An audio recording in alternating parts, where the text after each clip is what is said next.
السلام عليكم ورحمة الله تعالى وبركاته متتبعين الكرام، إن شاء الله تكونوا بخير وعلى خير. اليوم عندنا بإذن الله اقتراح طاجين ديال الدجاج بالبامية والبطاطا والبزلة الجلبانة، إن شاء الله يعجبكم. نحتاج بإذن الله ملعقة صغيرة ديال زيت زيتون على نار متوسطة دائما، زيت نباتية حتى هي، خليوها غير تسخن شوية تسخن. ناخذ قطع ديال البصلة،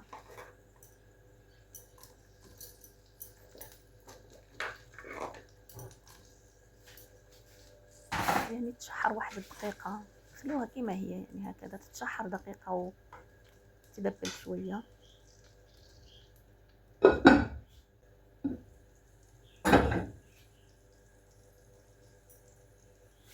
دابا نجيبو الدجاج متوفر عندنا قطع ديال الدجاج،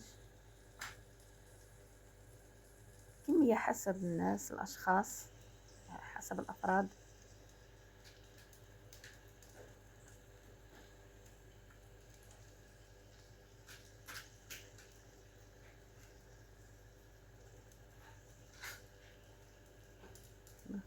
واحد الدقيقة تشحر. ناخدو سكنجبير، كركم، كزبر، معدنوس، طحونين، الهريسة، ليمون حامض المصير، ثومة بودرة، الملح، شوية البزار.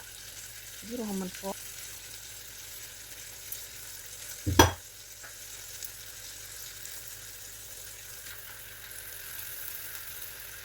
ملي نرقدوها فيها من قبل كنقد لها هكذا. صافي شويه ديال البصل من فوق، شويه ديال البصل من فوق، نخليوه واحد الدقيقه كذلك. نزيدوا ليه 4 كاس ديال الماء دافي في الجنب.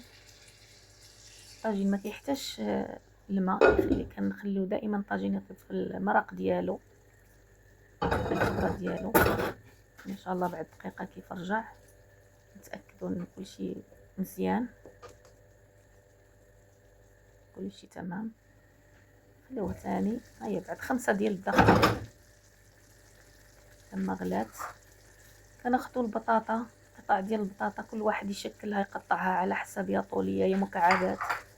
كنفضلها مكعبات، نديرو بها ندوروها دائر مدار الطاجين، نعملو بها حدود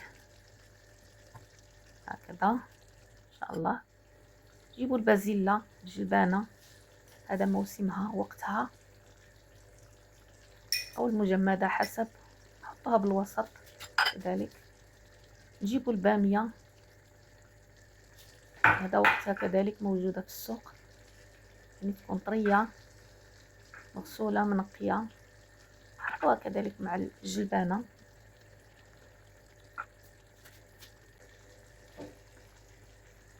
نخليوه واحد 4 ديال الدقائق او 5 ديال الدقائق. هذا هو شكله ما شاء الله. نجيبوا ملعقه وناخذ المرق الموجود في الجوانب، نوزعوه فوق الخضار وفوق الدجاج من فوق هكذا. نتاكدوا انه كل شيء صارت فوق المرقه هكذا تمام ان شاء الله. ناخذوا دابا